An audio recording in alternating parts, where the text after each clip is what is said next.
ये बालक जाएं और वंदना करें उनकी। ऐसा कोई व्यक्ति नहीं है बुद्धों के लिए। तेन तभावेन नरुत्तमस् न वंदितव्ये भवे पिकोचि। ये पाली की गाथाएं हैं। कभी कभी लगता होगा कि भंते जी संस्कृत बोल रहे हैं कि पाली बोल रहे हैं, क्या बोल रहे हैं। जब पाली सुनेंगे लगेगा कि गलत संस्कृत बोल रहे हैं, जब संस्कृत सुनेंगे तो पाली वाले कहेंगे गलत पाली बोले। दोनों बोल रहा हूँ, जहाँ जो जरूरत पड़ रही है वो बोल रहा हूँ, क्योंकि एक ही ग्रंथ से भगवान के जीवन का चर्चा नहीं है। पूरा त्रिपिटक भरा पड़ा है। पूरे संस्कृत साहित्य बौद्धों के हमारे इतने विस्तृत हैं, उसमें भरे पड़े। लेकिन राजा को नहीं पता, राजा लेकर के आ रहा है। ऐसे सोचता है कि ले जा करके ऋषि के चरणों में रख दूं, ऋषि आशीर्वाद देंगे।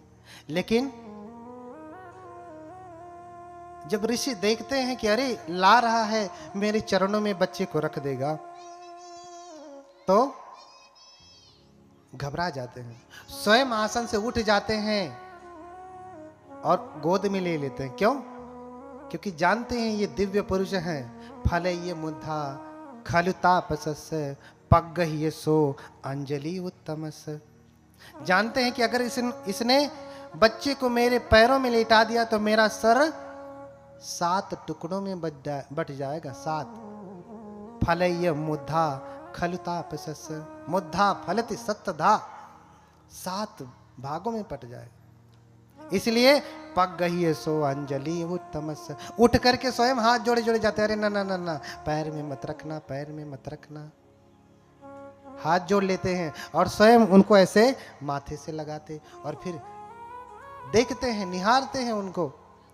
निहारने के बाद बहुत प्रसन्न होते, बहुत प्रसन्न होते। अब फिर कुछ क्षण में रोने लगते।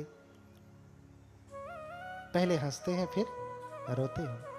राजा घबरा जाता कि हंस रहे हैं फिर रो रहे हैं, लगता है कोई विघ्न है। जैसे इसकी माँ चली गई, लगता है मेरा बेटा भी रहेगा नहीं, इसीलिए तो ऋषि रो रहे हैं। बच्चे को देख के खुश हुए, लगता है बच्चा रहेगा नहीं, इसलिए रो रहे हैं। राजन पूछ ही लेते, महाराज मेरा अमंगल ना करें, मेरे ऊपर कृपा करें, बताएं आप रो क्यों रहे हैं? पहले हंस रहे हैं फिर रो रहे हैं, कारण क्या है? ऋषि कहते, राजन मैं बहुत प्रसन्न हूं कि मुझे होने वाले बुद्ध का दर्शन हुआ। क्या कहा? पमोदितो खो राजन सको बुद्ध सदस्सनं। राजन मैं प्रसन्न हूं। ये जो श्लोक हैं सब त्रिपिटक से हैं, अपने मन से गढ़ के नहीं कह रहा हूं, ये अलग से नहीं कह रहा हूं। वही त्रिपिटक हैं छठ संगायन की, जिस संगीति में स्वयं बाबा साहब रहे हैं। मैं इसलिए प्रसन्न हूं कि मैं बुद्ध का दर्शन कर पाया, और दुखी इसलिए हूं कि मेरा समय आ गया। मैं 80 वर्ष से अधिक हो चुका हूं, अब मैं अधिक दिन नहीं रहूंगा। जब ये बालक बुद्ध बनेगा तब तक मैं रहूंगा नहीं, इसलिए रो रहा हूं, इसलिए रो रहा हूं। राजन समझ जाते और फिर ऋषि से चर्चा करते। हालांकि पहले वाले जो ब्राह्मण थे उन्होंने भी चर्चा किया था कि या तो बुद्ध होंगे या फिर चक्रवर्ती राजा होंगे। तो 7 ब्राह्मणों की बात मान लिया था। कहा कौंडिन्य को भगा दिया, 7 की बात मान लिया। अरे ये छोटा है, बच्चा है, अभी कम उम्र का है, कुछ जानता नहीं। अक्सर लोग आयु से किसी को योग्य सन्यासी मानते हैं, ऐसा है ना। लेकिन बौद्ध धर्म में आयु से कोई योग्य सन्यासी नहीं होता कि कोई जवान है तो छोटा है और कोई बूढ़ा हो गया तो बड़ा, ऐसा नहीं। आयु से कोई बड़ा नहीं होता। सन्यास कब से लिया है, प्रवज्ञा कब से ली है, तब से वो बड़ा होता है। और विशेष रूप से जब से उपसंपदा होती है तब से उसकी आयु गिनी जाती है। इसलिए बहुत सारे भिक्षु आप देखते होंगे उम्र में, जैसे कल ही मैं एक भंते बूढ़े वाले आए, मैंने उनको प्रणाम नहीं किया क्योंकि अभी ऐसे चीवर पहना, 2-4 साल हुए उनको, और उनकी उपसंपदा भी नहीं हुई। एक तो सन्यासी मुझसे बाद बने हैं, दूसरे उनकी उपसंपदा ही नहीं हुई है, यानी प्रमाणित ही नहीं हुए हैं कि ये भिक्षु हैं। उस मुझसे छोटे ही हैं। मैंने प्रणाम नहीं किया तो एक उपासक कह रहे, अरे ये बड़े अहंकारी लगते हैं, इन्होंने प्रणाम नहीं किया। बड़े बूढ़े बुजुर्ग हैं, उनको प्रणाम करना चाहिए उठकर। हमने कहा शरीर को प्रणाम थोड़ी नहीं होता है। मुझसे नहीं कहा, उपासकों से कहा, उपासकों ने बाद में कहा। हमने कहा इस शरीर को प्रणाम थोड़ी नहीं होता, क्या इस चमड़ी को प्रणाम करेंगे? क्या है इसमें? अब इसे काट के रख दीजिए तो 10 मिनट बाद बदबू आने लगेगी, इसको प्रणाम करेंगे? नहीं ना, कि ये शरीर थोड़ा जवान है, इसको प्रणाम कर लेता हूं, ये बूढ़ा है।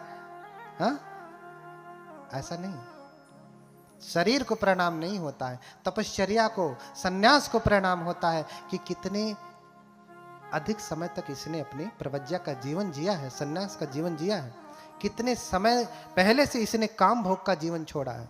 और जो बचपन से गृह त्यागी है, उस सन्यासी की महिमा का कहना ही क्या।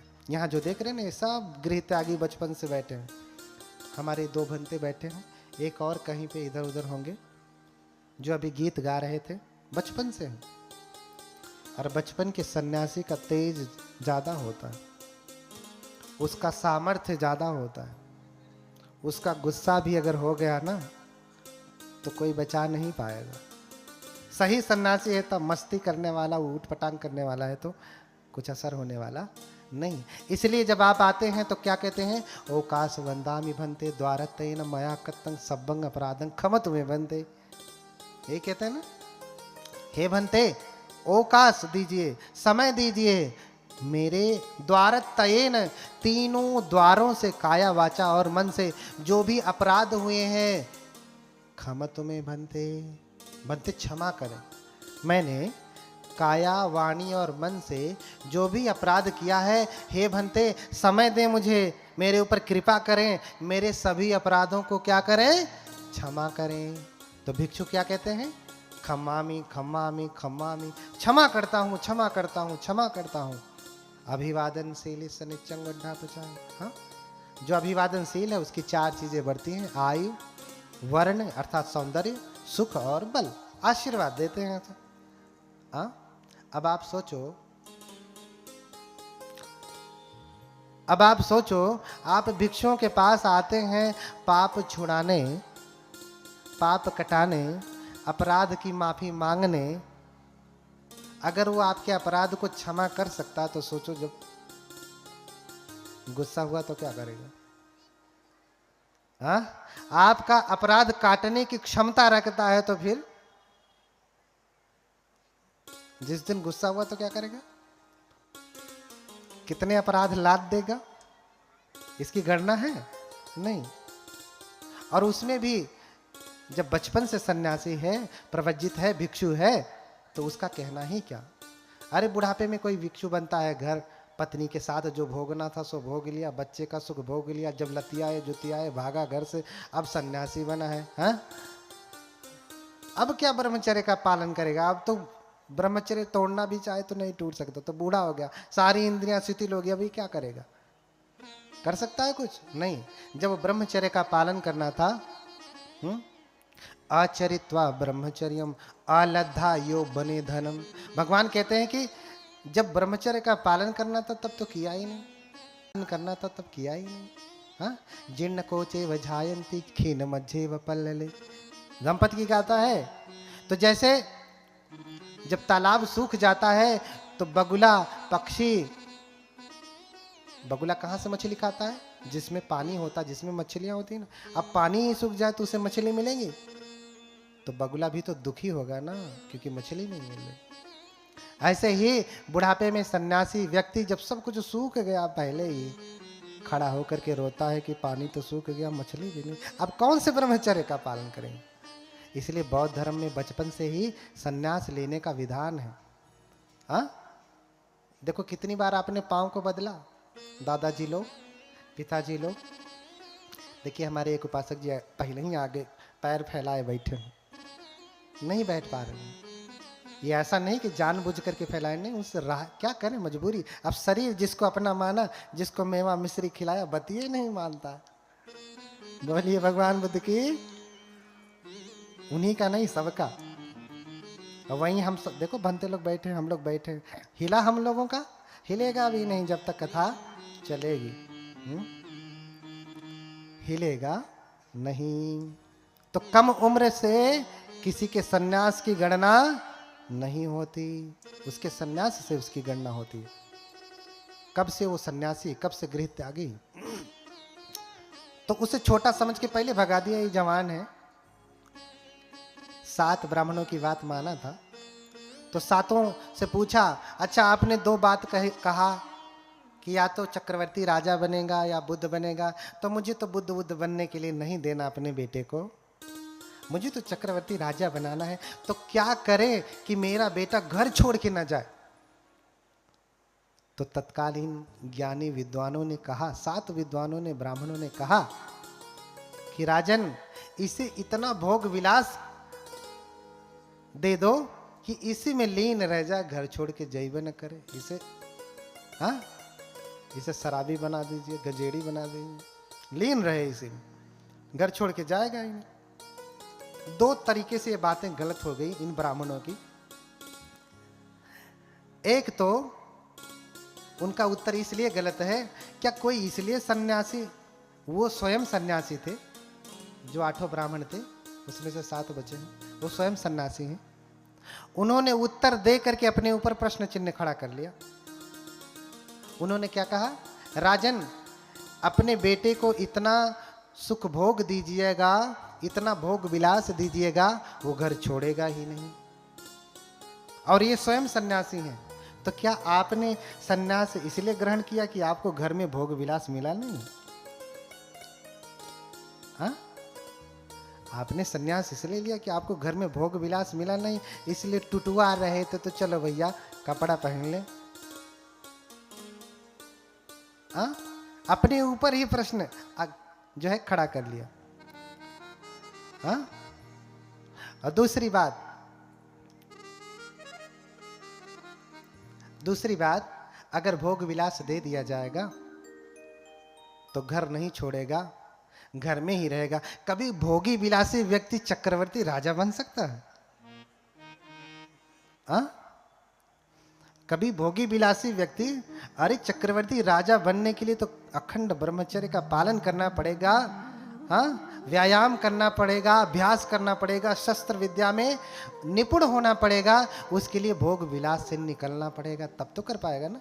तो दोनों तरीके से उनकी बातें गड़बड़ ही हैं। कौंडिन्य की बात नहीं माना, कम उम्र का है ना, इन बुढ़उओं की बात माना। हाँ, तो राजा बनेंगे, इन्हें भोग विलास दे दीजिए। और इधर असित ऋषि भी आए हैं, देखे हैं, तो देख करके समझ रहे हैं कि ये बुद्ध बनेंगे, चक्रवर्ती बनने का कोई आसार नहीं है। असित ऋषि चले जाते, राजन इनकी परवरिश करने लगता, ये धीरे धीरे बड़े होने लगते, सारे भोग विलास की सुविधा दे देते। लेकिन ये बचपन से ही कुशाग्र बुद्धि के थे, दयालु थे, इतने दयालु कि छोटे से छोटे जीव की भी हत्या नहीं करते। कभी शिकार खेलने नहीं जाते, क्योंकि राजा तो युद्ध में पारंगत तब होता है जब वो शिकार खेलता है ना। बिना शिकार खेले वो कैसे युद्ध में पारंगत हो सकता है? नहीं हो सकता ना। लेकिन बिना किसी जीव को मारे 16 कलाओं में निपुण हुए। कौन? राजा के पुत्र। अब इनकी कामनाएं पूरी हो रही हैं, इतने लंबे समय की अभिलाषा थी जो पूरी हुई, इसलिए नामकरण विशेष रूप से नहीं हुआ। अभिलाषाएं इनकी पूरी हो गई थी, इसलिए इनका नाम ही पड़ गया था सिद्धार्थ। सिद्धार्थ का अर्थ होता है सिद्ध अर्थ, अर्थ की सिद्धि होना, कामनाओं की पूर्ति हो जाना, अभिलाषा का पूरा हो जाना। अभी अभिलाषाओं की पूर्ति हो रही। 16 कलाओं में निपुण हो गए, विवाह भी हो गया, समय अधिक नहीं है, इसलिए कथा को आगे बढ़ाना पड़ेगा धीरे धीरे धीरे। 3 दिन में कोई कथा नहीं होती है। भगवान बुद्ध के जीवन को, 29 साल के जीवन को हम 3 दिन में कैसे बताएंगे? बता पाएंगे? 29 साल के गृहस्थी के जीवन को हम 3 दिन में बता पाएंगे? नहीं। और फिर गृह छोड़ा, बुद्ध बने, 45 वर्षों तक उन्होंने उपदेश किया। इतने पूरे 80 वर्ष के जीवन को हम 3 दिन में बता पाएंगे? नहीं ना, बहुत समय चाहिए होगा। धीरे धीरे बड़े होते हैं, उनका विवाह किया जाता, यशोधरा से विवाह होता है। हाँ, यशोधरा ब्याह करके आती हैं। उनकी पत्नी बहुत ही अच्छी हैं। कहा जाता है कि जब उनका जन्म होता है, ग्रंथों में वर्णन मिलता है, उनके जन्म के साथ साथ कई चीजें जन्म ली। जिस दिन उन्होंने जन्म लिया उसी दिन एक बोधि वृक्ष जन्म लिया, वही बोधि वृक्ष जिसके नीचे वो तप करेंगे। जिस दिन उनका जन्म हुआ उसी दिन कंथक का जन्म हुआ, उनके घोड़े का। जिस दिन उनका जन्म हुआ उसी दिन यशोधरा का भी जन्म हुआ। जिस दिन उनका जन्म हुआ उसी दिन कालूदाई का जन्म हुआ। जिस दिन उनका जन्म हुआ 8 घड़े सोने के रत्न जन्म लिए, मैंने निकाले राजा ने। इतनी चीजें एक साथ जन्म लेती हैं, इतनी चीजें एक साथ जन्म लेती हैं। अब यशोधरा के साथ विवाह हुआ। यशोधरा भी उसी दिन जन्म ली है जिस दिन सिद्धार्थ गौतम ने जन्म लिया है। इसलिए बुद्ध के जन्मदिन पे यशोधरा का भी जन्मदिन है। क्या आप जानते हैं? माताएं जानती हैं, आपको तो जानना ही चाहिए। ये तो पुरुष वर्ग है, अपने पुरुषों को प्रमोट करेंगे, महिलाओं को जानना चाहिए। माता यशोधरा का जन्म किस दिन है? जिस दिन बुद्ध का जन्मदिन है उसी दिन किसका जन्मदिन है? माता यशोधरा का भी जन्मदिन है। इसलिए यशोधरा का भी जन्मदिन मनाएं, यशोधरा का भी जन्मदिन मनाएं। उनका विवाह हो जाता। विवाह होने के कुछ ही समय बाद उनको एक लड़का भी हो जाता। राजा सब कुछ वैसे कर रहा है जैसे 7 ब्राह्मणों ने कहा, भोग विलास सब कुछ वैसे ही दे रहा है। 3 महल बना दिए, रम्य महल, सुरम्य महल और शुभ महल। ये 3 महल बनवाए, एक सर्दी के लिए, एक गर्मी के लिए और एक बरसात के लिए। रम्यम सुरम्यम शुभम इति। रम्य, सुरम्य और शुभ, इस प्रकार के 3 महल बनवाए।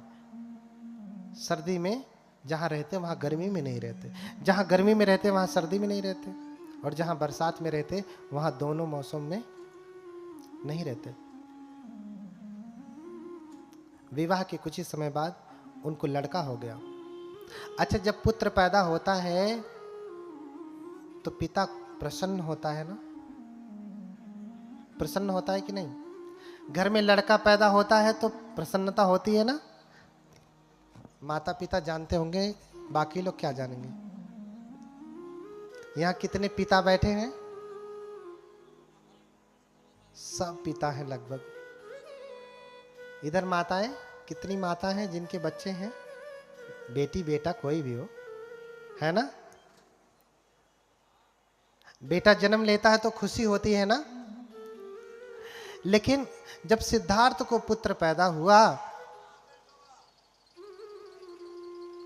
तो उनको सूचना जब दी गई तो बड़े परेशान हो जाते हैं। कहते हैं कि ममज्जंग बंधनम जातंति वत्वान साहुदे निसज्ज सब कामे ही आगमा सुंदरम पुरम। जब पुत्र की खबर मिली कि सिद्धार्थ प्रसन्न होइए, आपको बेटा हुआ है, तो सिद्धार्थ प्रसन्न नहीं होते। आप ही तो क्या कहते हैं? अरे ये क्या हुआ है? राहु हुआ है, बंधन हुआ है। ममज्जंग बंधनं जातंति वत्वान तावदे। राहुल का अर्थ क्या होता है? बड़ी खुशी से राहुल नाम रखते हैं। बहुतों का नाम राहुल तो जैसे कॉमन हो गया है। हाँ, चाहे हिंदू हो चाहे बौद्ध हो, बहुत सारे लोग क्या नाम रखते हैं? राहुल। राहुल नाम रखते हैं ना। राहुल का अर्थ होता है बाधा, बंधन। और जब उन्होंने राहु कह दिया, राहुल कह दिया, तभी से उनका नाम भी क्या पड़ गया? राहुल। सिद्धार्थ का भी नामकरण ऐसे ही हुआ, अभिलाषा का पूरा हो गया, हो जाना तो सिद्धार्थ हो गए, बंधन पैदा हो गया तो राहुल हो गए। ठीक है।